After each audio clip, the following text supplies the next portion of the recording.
Hello, students here at Purdue University and listeners around the country. Welcome to Next Point Wins. I am your host, Matthew Geely. Thanks for coming in today and joining us in the turntable for another episode of Next Point Wins, a sports talk show, podcast, simulcast that you can listen to, where we talk about the things happening in the world of sports around us and nationally.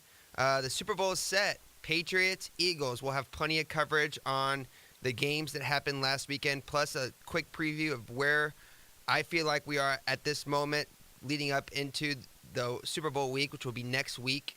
And these two teams, and we'll have plenty of time to digest and analyze the matchups, predictions, scores, prop bets. We'll have it all for you coming up within this hour and then next week as well, as we have a whole other week to prepare for the big game.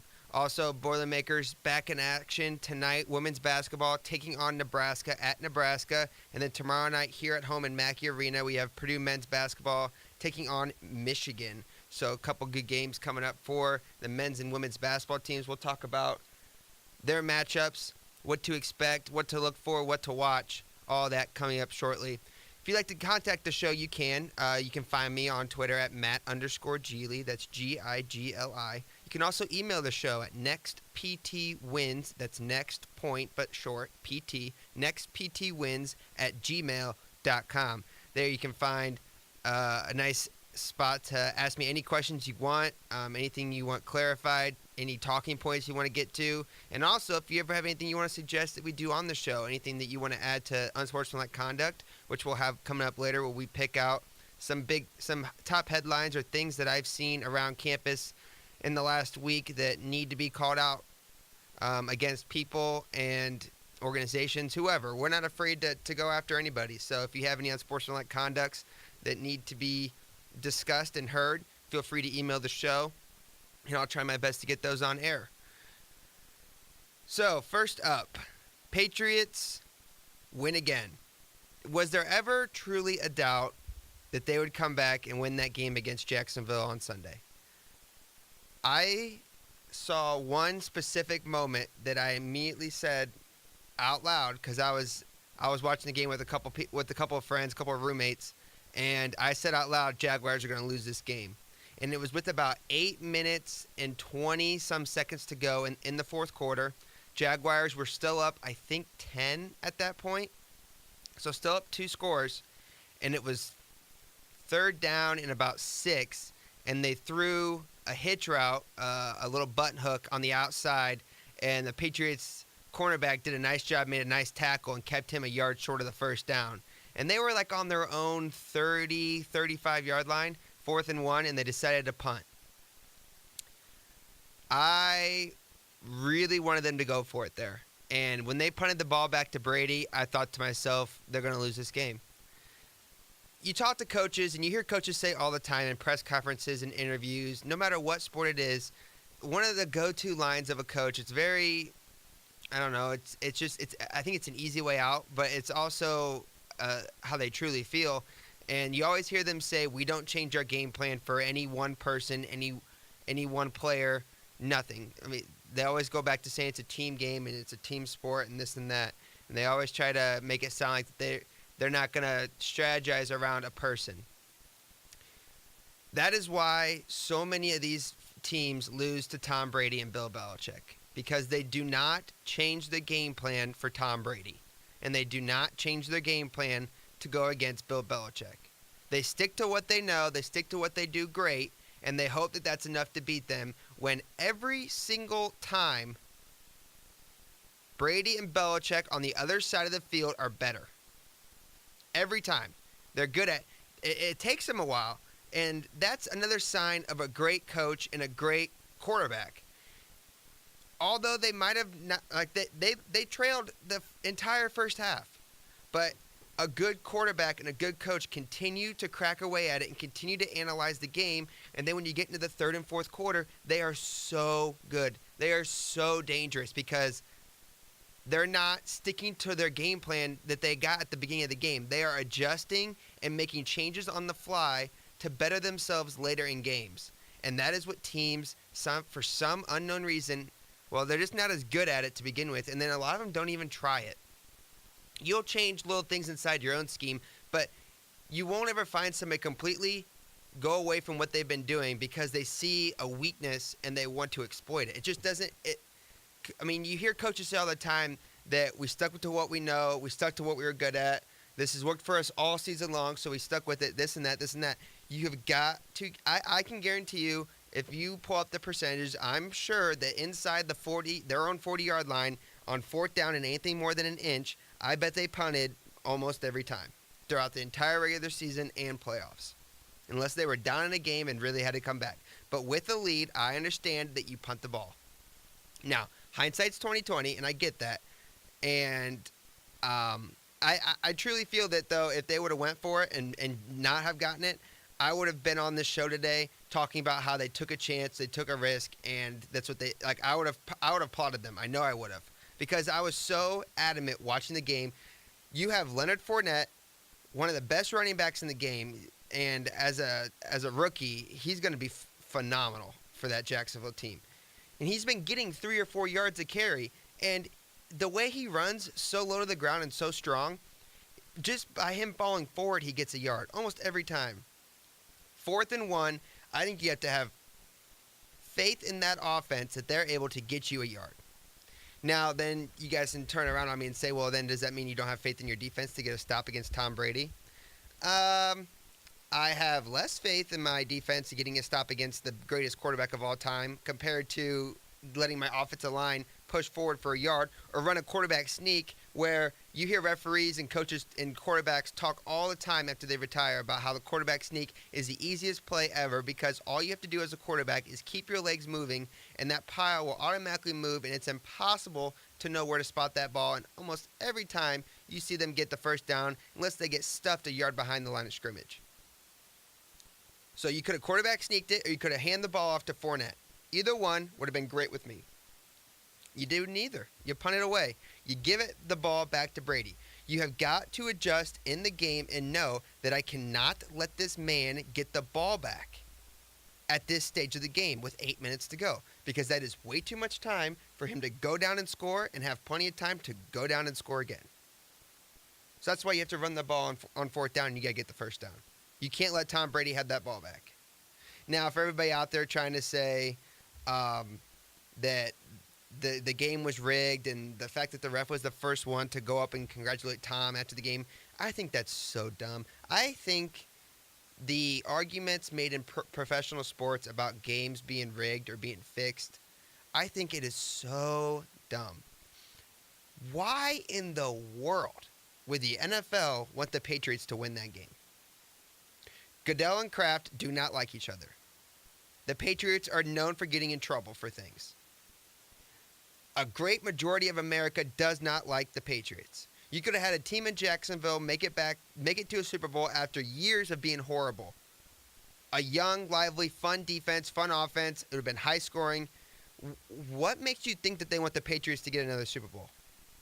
Why is that a feeling? Should the ref have gone up and interacted with Tom Brady after the game? No, probably not. That's fair. I understand that. But, I mean, game's over. He's a legend. He's earned the respect of everybody in that league. Whether you like him or not, he earns your respect. And you go up and congratulate him.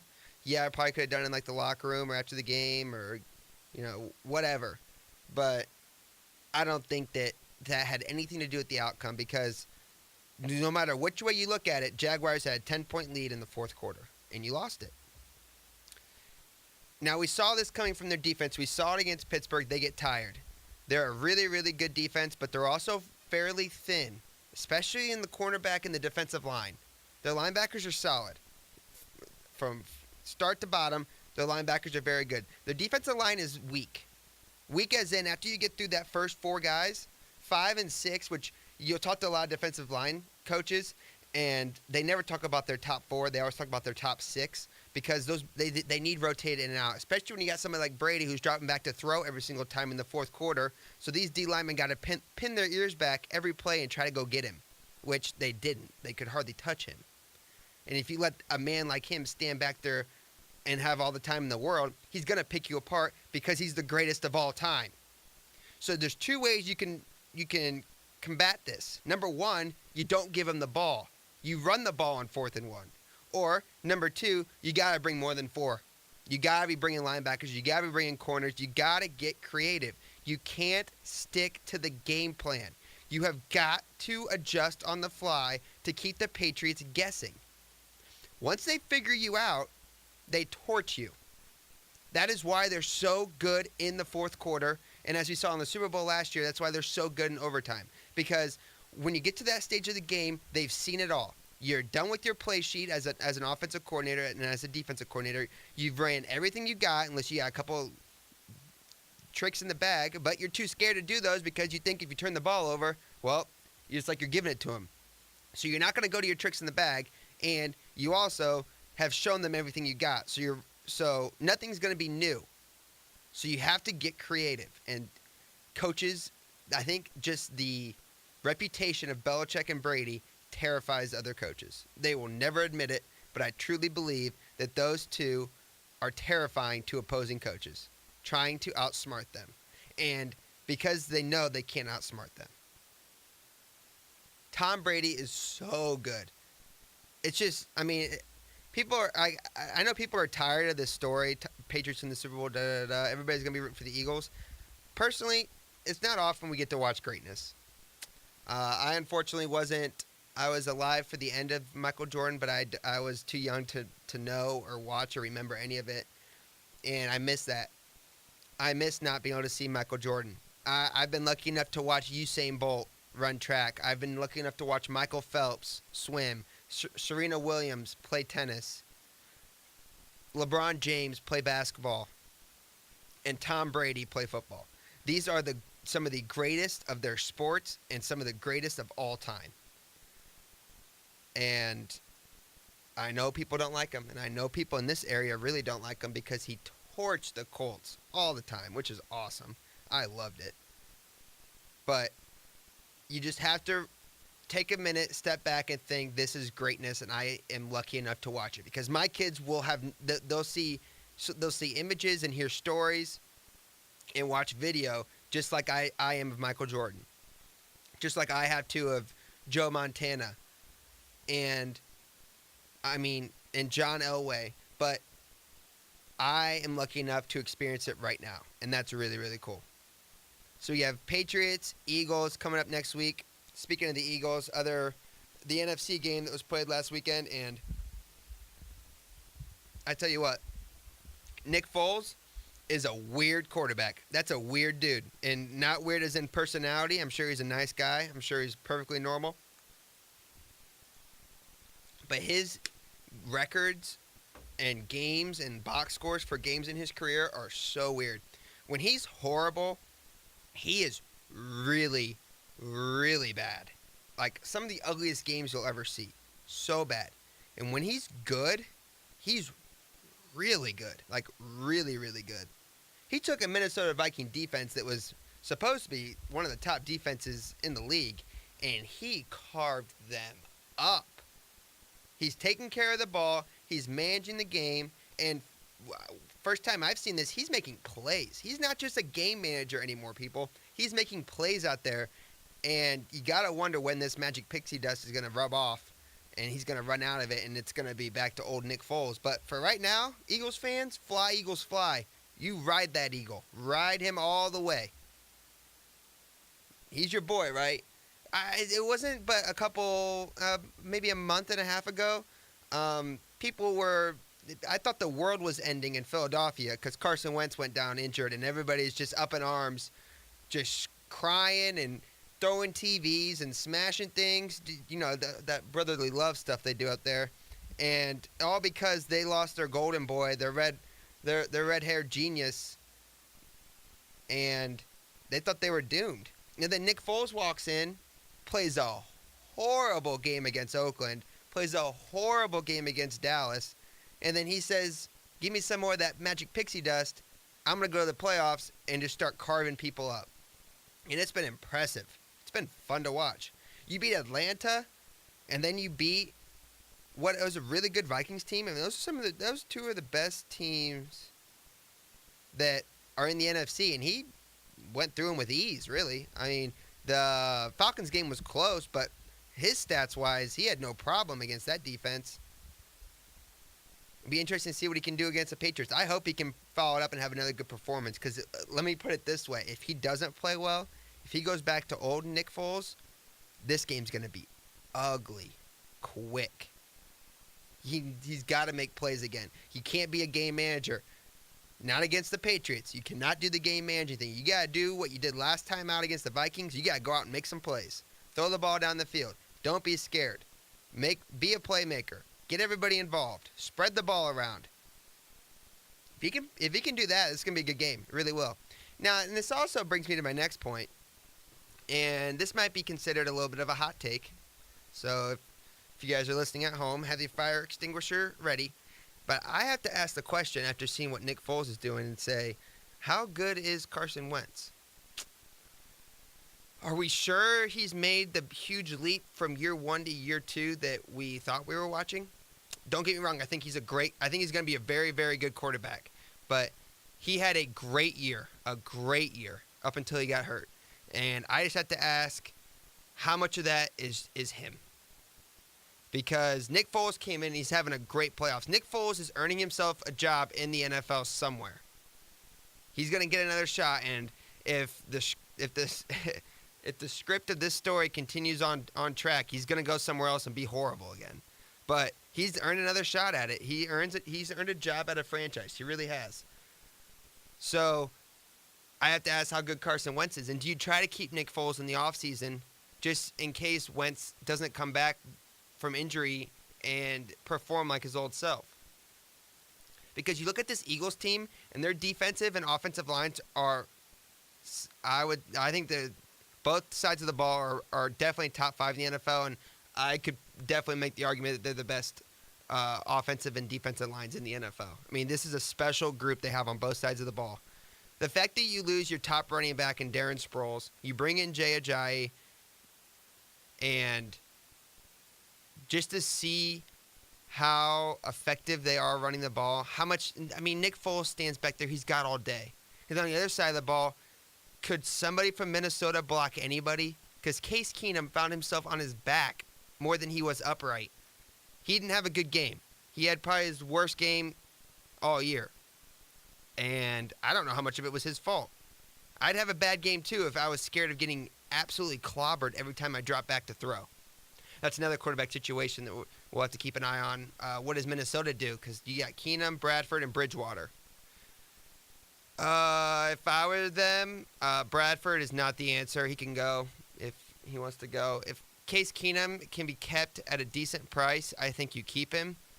Because just like Carson Wentz, even more of a risk than Carson Wentz is, what is Teddy Bridgewater going to come back and be? Because a lot of his game is the out-of-pocket, throwing on the run, and you have to wonder, it's taking a year off, how does that translate as far as his development and where he's at? So I think you try to keep them both. If I had to choose between the two, I would take Bridgewater. I really would. Keenum also has earned a shot to either compete for that job or to get another NFL job somewhere. He's been that good all year. It's consistently good. And you can even it's crazy. Aside from Tom Brady, you had Blake Bortles, Case Keenum, and Nick Foles. That was your 4 quarterbacks in these games. Brady, okay, obviously. Matt Ryan gets bounced. Ben Roethlisberger gets bounced. Drew Brees gets bounced. Mariota got bounced. It's not really a surprise. Blake Bortles. What happens with him? Does he earn another year? I would imagine so. I think he's. You took him to the conference championship. I'd have to imagine that's enough for you to stick around. You're not that far off from the Patriots. You really aren't. He doesn't throw a very nice ball, but he throws it. He makes plays. It makes you wonder, what is more important? Somebody who is an accurate passer or somebody who makes plays? Because you're not always going to have the guy like Tom Brady who throws a really nice ball and makes plays. Those are hard to come by. That's why he's one of the best. A lot of times you'll have somebody who's an accurate passer but he's conservative. He doesn't like to make plays. He doesn't like to extend the play. Or then you have guys who likes to extend the play, is a playmaker, but he throws a bad ball. So sometimes he gets picked off. Jay Cutler is a playmaker. He was a playmaker for years with Detroit and Chicago. He didn't throw a very nice ball. He was inaccurate. He was a gunslinger, as they say. He had a huge arm, but he didn't throw a very good ball. He made plays. It didn't work out for him very well. He wasn't successful. Case Keenum throws a nice ball. Is he a playmaker or is he more of a game manager? I don't know. It's tough to tell because he had a nice team around him. And that's without their rookie running back. How can I not think of his name right now? It was not Miller. I'm looking it up. Because the rookie who got hurt was Dalvin Cook, right, from Florida State. He was by far their best running back on the team. Latavius Murray, that's who I was thinking of. Latavius, they had McKinnon and Murray. Not exactly a 1-2 punch, but it was good enough.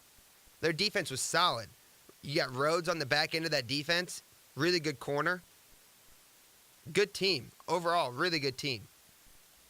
But not good enough. So what do? Bridgewater's a playmaker. He also throws a pretty good ball. That's why I think that he's your answer there. Mariota earns another year.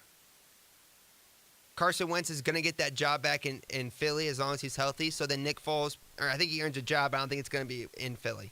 I don't think they're going to be able to keep him. I think that somebody out there is going to pay for him. I don't know who it's going to be, but I think somebody's going to pay for him. So that's just a little look at what's coming up. So we'll talk next week more about the matchup between the Patriots and Eagles. I just want to do more of a recap today on what we saw out of the 2 games over the weekend. And we'll have more on the Super Bowl next week. Also, we'll have prop bets for you. I love prop bets, Super Bowl time of year. I always give just for entertainment purposes. I never actually put any money on any of these, but it's fun to look at some of the different things you can gamble on in Vegas if you want. I know the line right now for entertainment purposes only, I think it's Patriots, and it opened at like 5.5. They're expecting it to get close to a touchdown. That's a lot of points, but I've learned never to bet against Tom Brady, so take it that as you wish. All right, we're going to step aside here for 30 seconds, and I'm going to bring in the unsportsmanlike conduct audio. We're going to get to those today. I have a couple that are fun and then one that's extremely serious. So we'll do the fun ones first, and then we'll get to the more legit things after. But here is unsportsmanlike conduct.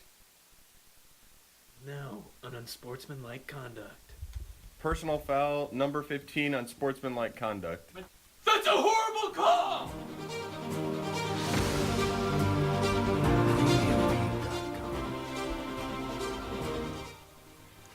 So, unsportsmanlike conduct for the day. This is actually pretty funny. So, I'm sure all you students here on campus, but anybody who's not listening on site, we got quite a bit of ice last night, and it's actually like really slippery out there. Especially this morning, I had a 7:30 class, so I was up really early, and it was like a skating rink trying to walk to class. Very dangerous, and this is kind of funny, kind of not, and you're not going to believe the story, and I don't blame you because it's absurd, but this class I go to, all 3 of my roommates and the Brady Bunch individuals in the back, they are all in the class with me, and they all walked with me to class, and they all saw this happen. So I'm telling you it's legit. You can ask any one of them, and they will confirm. I should bring one of them on to confirm my story, but I'm just going to hope that you take my word for it. So it's super icy. Cars are going slow. And if you go up Northwestern past McDonald's, there's that parking garage on Northwestern Avenue.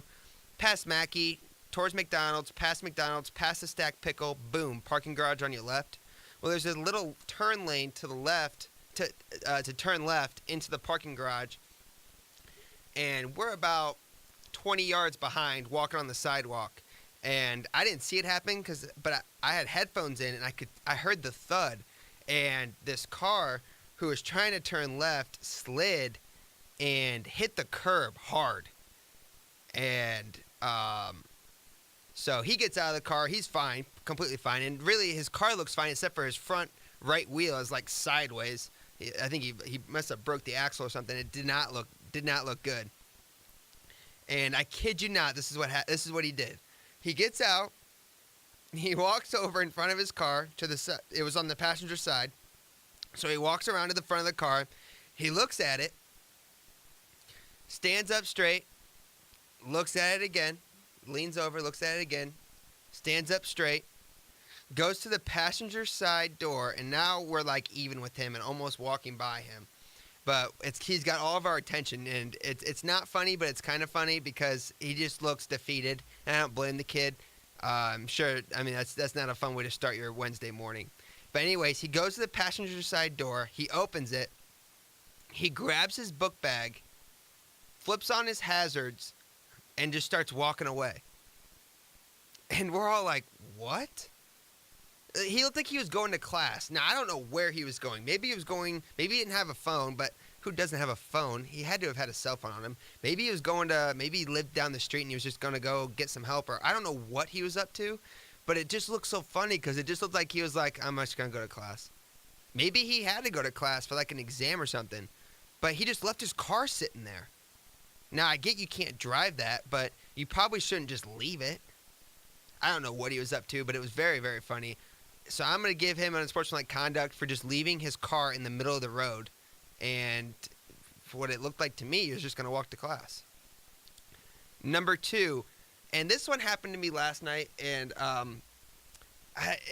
let me just preface by saying I am kind of you guys probably hear these every week, and you're like, he's a really judgmental person. I do analyze. It's just part of the way I am. I wouldn't call it judgmental because I don't like hold it against people, but I do analyze everything they do. I think it's going to work out for me in the future when I try to get into this business professionally as a sports broadcaster, because every time I read body language and I analyze situations probably more than I should. I'm in the gym yesterday with a couple members of the Brainy Bunch. We like to work out together sometimes. And there's a couple other random people around. And one of the dudes just reeked. He smelled so bad. So bad. And let me just preface by saying I get it. We're in the gym. We're working out. Sweaty. Whatever. You're working hard. You're getting after it. I respect that. I do. And I'm glad you're in there bettering yourself. Everybody needs to better themselves in some way in this life. And if yours is getting after it in the gym, that's awesome.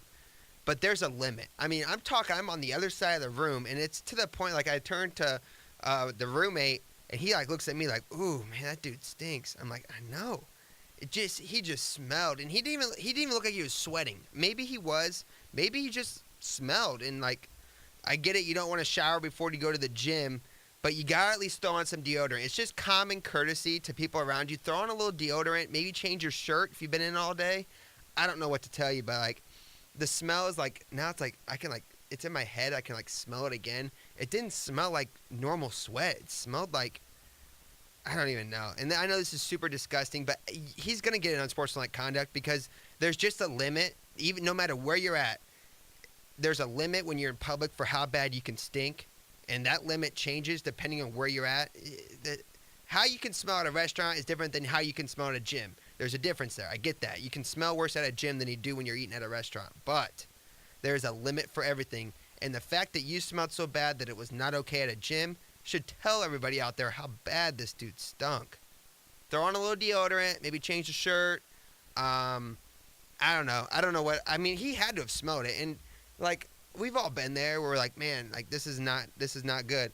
And you gotta just, I don't want to say leave, but you gotta find something to combat it. I don't know if that's going to the restroom and washing your hands, maybe throwing a little water on the face and the arms. I don't know what it is, but you gotta be better, I guess. That's what we're gonna get to. You just gotta be better. So be better, everybody. Don't stink at the gym. Don't be that guy. Nobody likes that guy. No one. Get after it.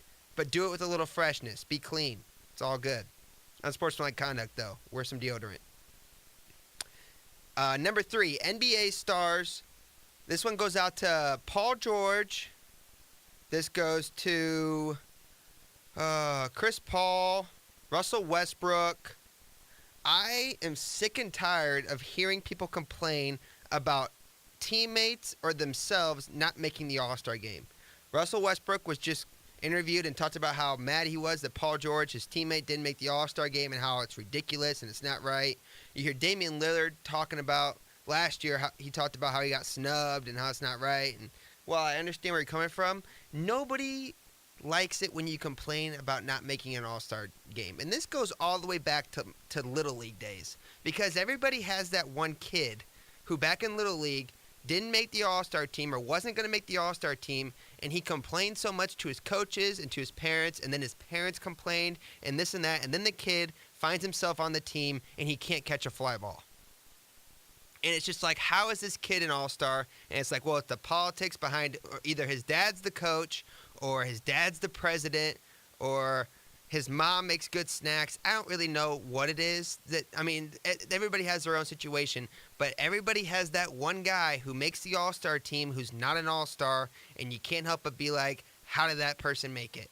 And even worse is when back in like Little League or in like Upward Basketball or whatever, when you had all-star games, they would take like 3 from each team, even though like the worst team was the worst team because they didn't have 3 good players. Maybe they had 1 or 2. And so you got a third player there who doesn't even belong, and then you have the best team in the league who gets 3 when they should have like 4 or 5.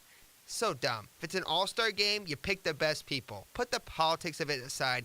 It goes from Little League all the way up to the NBA, where a bunch of these guys are acting like Little Leaguers. It's an all-star game. Nobody watches it anyways. If I was you, Paul George, if I were you, I would rather be in the skills competition because I'm actually going to tune in to watch some of that. I'm not going to watch the all-star game, and really, I would say most people aren't because it's boring. It's stupid. So just get over it, all right? Maybe you should be better. Maybe you just have some motivation the next year to not even have to make it a conversation.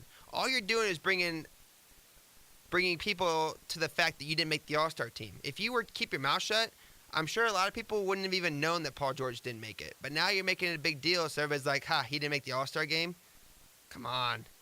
We're better than that. Unsportsmanlike conduct to you, Paul George, Russell Westbrook, Chris Paul, and all you other whiners out there. You're fine. Get over it. Go on vacation for the days off. I don't really care what you do, but just get over it. All-star games are dumb anyways. Nobody does all-star games right. Baseball is close, but still. It's not a game. It's a showcase, and that's fine. It is what it is. It's entertainment, and it's entertainment only. If you want the guys to go out there and play hard and competitive, well, keep wishing, because it's not going to happen. So as long as you know what the All-Star game is and what it really stands for, it's fine. All right, so those are our 3 fun unsportsmanlike conducts, and then this one is legit. This is serious, and I've been checking my phone throughout the show because I wanted to see what the newest developments are, because I know Larry Nassar is he's getting convicted right now. He's getting sentenced at the moment, and I'm sure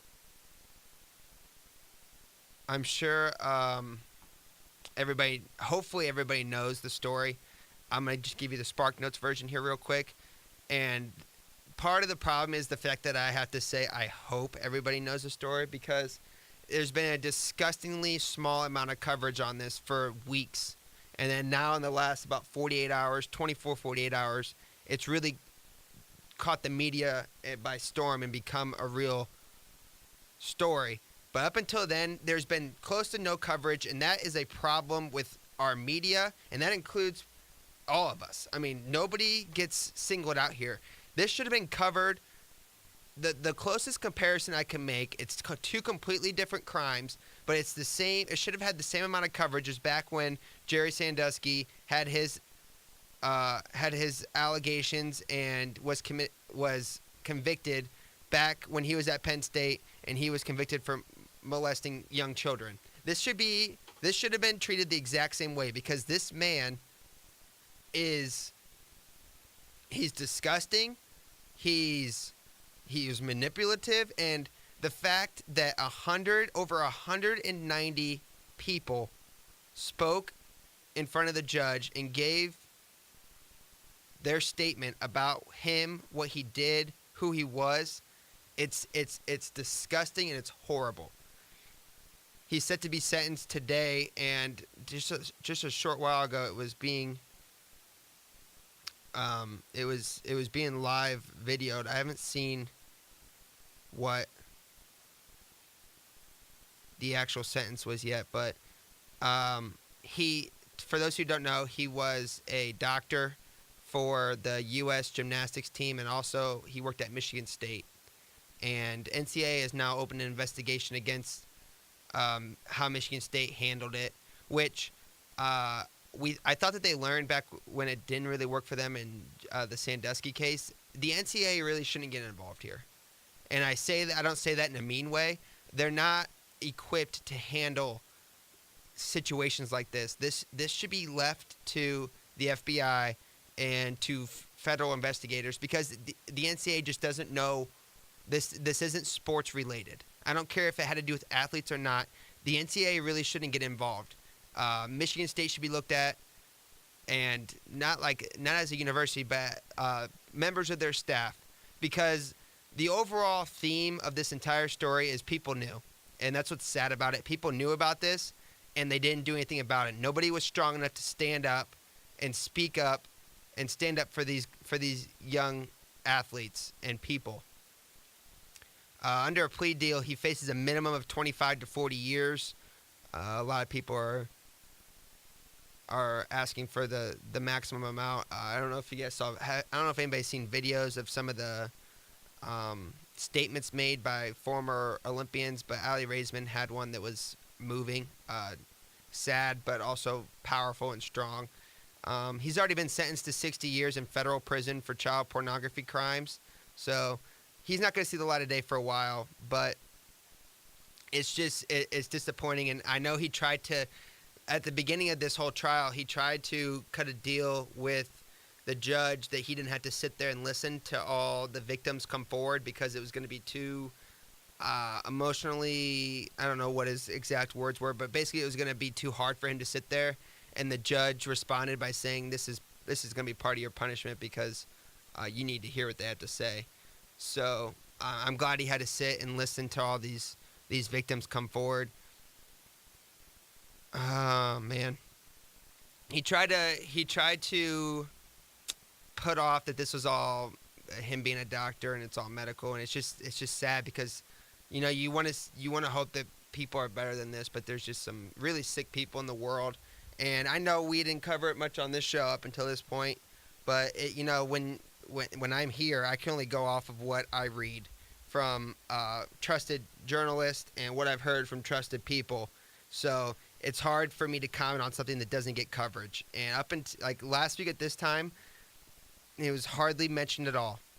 And now I finally have enough that I feel confident sharing with everybody. But it just goes to show that we have to hold people accountable, speak up when something's not right, and fix it.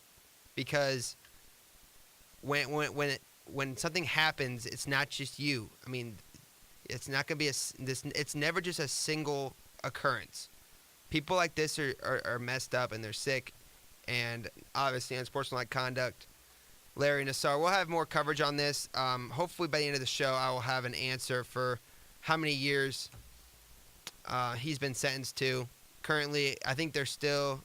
Oh, there it is. So Nassar sentenced to 40 years. Larry Nassar, this is breaking news from Olympic Sports on ESPN.com. Larry Nassar, the former doctor of the USA gymnastics team, has been sentenced to 40 years in prison for sexually assaulting athletes under his care.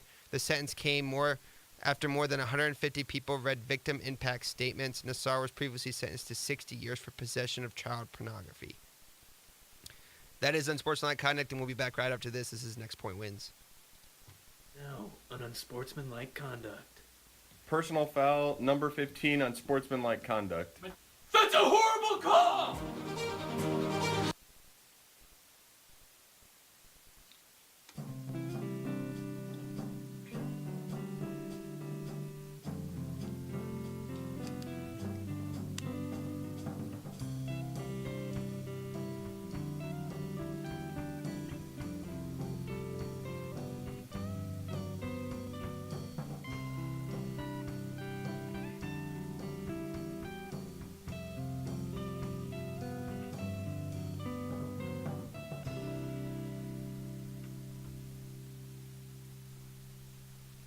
Welcome back to Next Point Wins. I'm your host, Matthew Geely. If you're just joining us, 40 minutes of the show. We talked about the NFL. We went through unsportsmanlike conduct. Now I want to get to some Purdue basketball preview for you because we have a big game coming to Mackey Arena tomorrow night as the men's basketball team takes on Michigan. And if you're just joining the show, anything you missed up to this point, you can find on my YouTube page, Next Point Wins. Subscribe for free there to get the updates each week as I put the podcast of the show up there. So Boiler Ball taking on Michigan. If you were able to watch the Iowa game over the weekend, that was a beatdown, wasn't it? Nothing better than a Saturday noon game where you just beat the crap out of somebody and then you have the rest of your weekend to enjoy. It's now back-to-back Saturdays. We've been able to do that, and this team is just they're just really good, and they're just really starting to make some noise, and people are starting to see a couple other big games in the NCAA coming up this week. Virginia travels to Duke. They're number 2 in the country against Duke, who's ranked in the top 10. And then you have Villanova, who has a tough game at Marquette, which we've seen Marquette earlier this year. They can really shoot the ball, so it could be upset alert there for Villanova. But definitely for Virginia having to go to Duke, could be a situation where we could bump up some spots, but only if we take care of the business in front of us and worry about ourselves. So that being said, what to expect tomorrow? I expect Isaac Haas to get back on track. He's had 2 games in a row now. Tough games for him. Really tough for him to find himself in the offense and get himself going. But it's hard as a big man to get yourself going when your guards are shooting the lights out from outside. So, I mean, he's not always going to be that effective on the stat sheet, but doesn't mean he's not being effective in the game. Defensive-wise and staying out of foul trouble, he's been fantastic all year long. Remember back in the day when we used to have to worry about, I don't want to say worry about it, but we always had to be concerned about how deep we were as a big team. Back when, I remember years where it was Patrick Beatty and Sandy Marchuch and even A.J. Hammonds at some points would get into foul trouble. And it's like, okay, who's coming in now? Who's going to be behind him? These big men are doing a much better job, Isaac Haas and Matt Harms, of staying out of foul trouble and staying in games. You hardly see either one of them get to 4 fouls. And part of that needs to be credit to Coach Painter for knowing when to get them out, because a lot of times you see these big guys, they foul when they're tired. And Haas and Harms do a good job of rotating with each other in and out of the game while still maintaining a flow within the game. And that's really tough to figure out. And part of that, I think, is credit to Coach Painter, and it's a reflection of all the basketball they've played together overseas this summer, and then all these preseason tournaments we did, and the scrimmages, and it's showing. And the leadership and the senior maturity of this team is showing. Carson Edwards is going to continue to be really good. He is going to continue to just get buckets. I mean, he is the most pure scorer we've had at Purdue in a long time. Every time he comes down with the ball, he can create his own shot, he can facilitate through other people, and he's not afraid to put the ball into the hoop. In order to score, you got to shoot, and he's not afraid to shoot, and that's why he scores. You already know the paint crew is going to show up tomorrow in full force. Big game, Michigan. I know, we just don't really like Michigan right now. Just as a university in whole, it just feels like this student body is just not huge on Michigan. And they come to town tomorrow night. Should be loud, should be fun. Everybody should get out there. It's already a sellout. Paint crew, get there early, get good seats, bring the noise. It's Hammer Down Cancer game. There's going to be a car parked outside of Mackey at the northwest entrance, so facing Cary Quad. Actually facing the turntable here, right? Facing the studio. There's going to be a car out there, $5, get you 5 swings. It's going to have a Michigan emblem on it, decal, whatever you want to call it. And you can go out there and smash a car and raise some money for cancer, so feel free to do that. Definitely recommend it. I'll be out there for sure before I have to go into work. Also look for Matt Harms to have a big game tomorrow night. This is the type of opponent that it shows why we're better than last year, because Matt Harms is really athletic as a big man and is able to go out and guard big guys who can shoot the 3, and that's exactly what Michigan can do with Wagner and all their players are athletic and they can all shoot. So for him to be able to get out there and contest some of those shots should be very helpful, and I fully expect us to take care of business tomorrow. I'm not even all that concerned it's going to be close. I'm going to be honest. And I'm not saying that in a cocky way. It's just it's been a while since I've seen us have trouble at home And it's just something about Mackey Arena that it gives people serious problems. If we can get out to another quick start, I mean, that's why we've been so good lately. We put the pedal down early before some of these teams get off the bus. And because of that, we get big leads. And at that point, it's like, it's just this team's too good to come back against.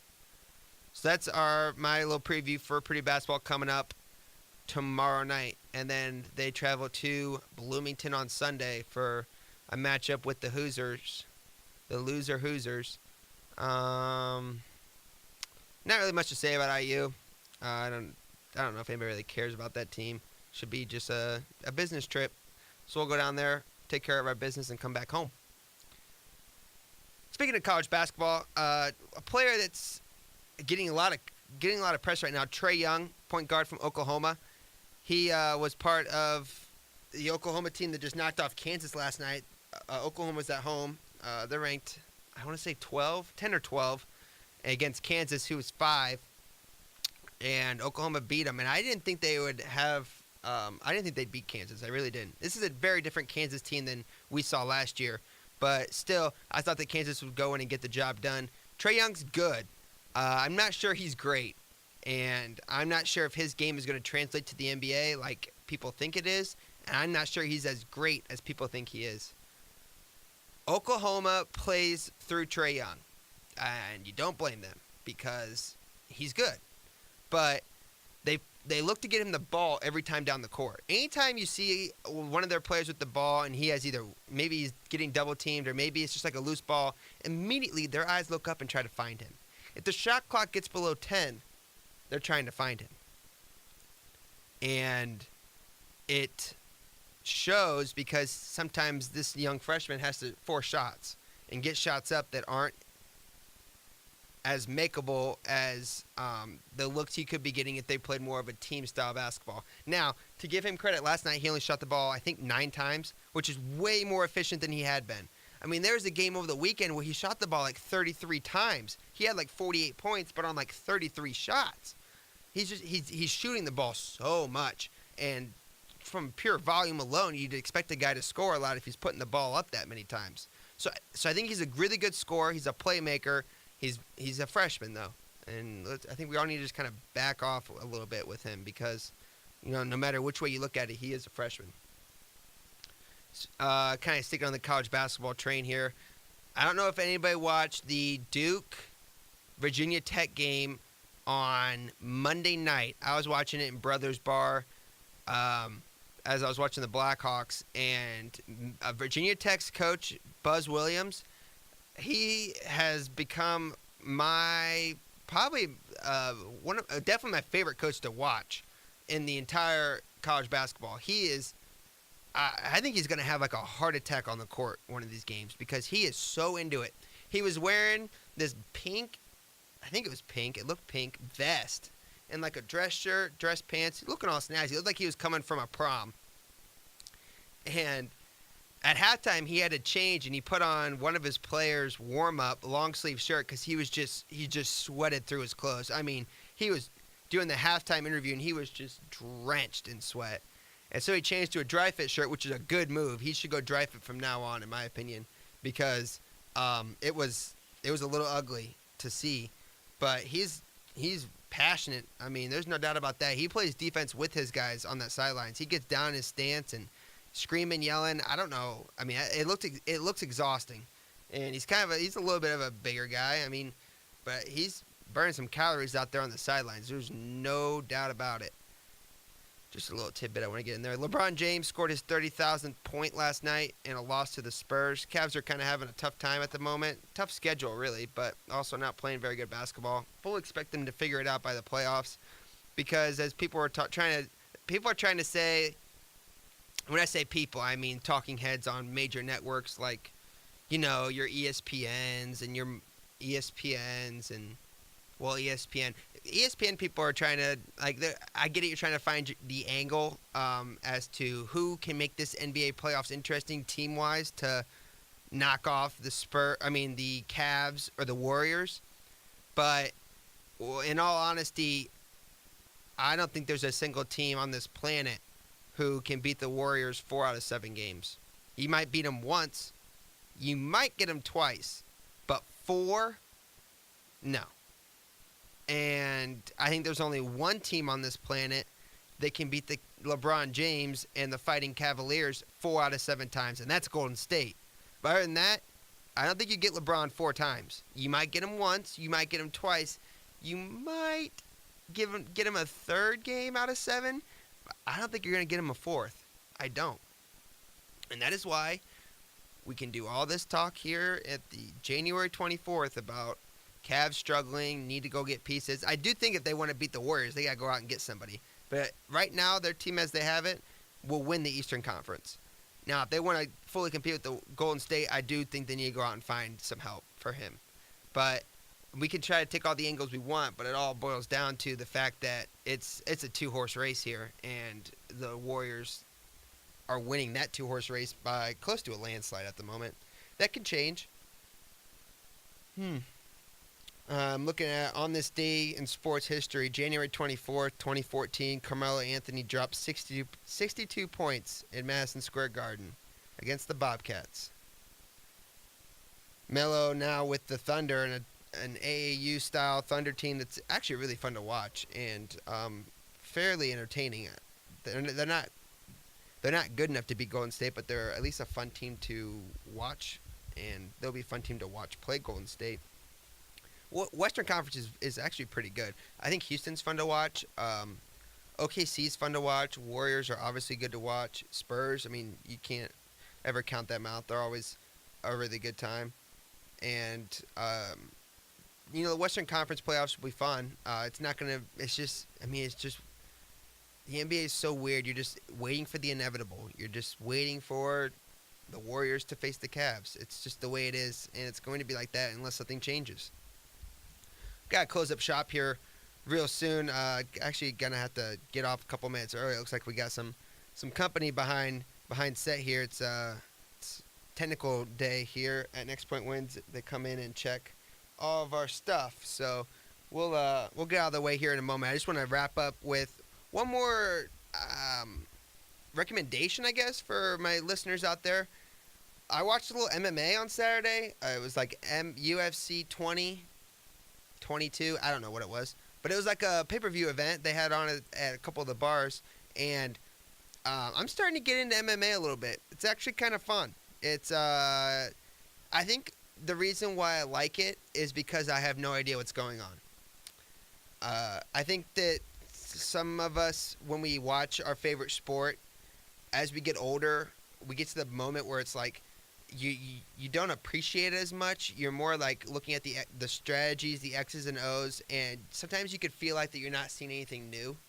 There's just always something about, just in life in general, that new thing that it's very it's something you want to go after because it's new.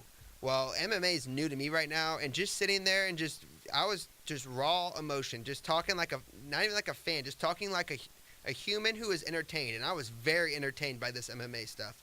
Very good. These guys are crazy, though. Like, there's something messed up in their heads. They're not okay. They're not all there.